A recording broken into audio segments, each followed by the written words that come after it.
ಕನ್ನಡದ ದೀಪ ಆಚೆವು ಕನ್ನಡದ ದೀಪ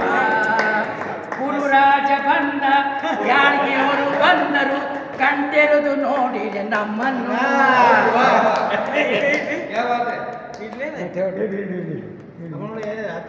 ಜೈ ಕರ್ನಾಟಕ ಮಾತೆ.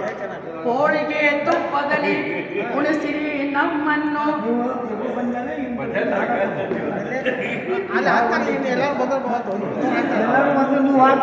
सगळ्यांनी एक एक फुल घाला आणि मग चला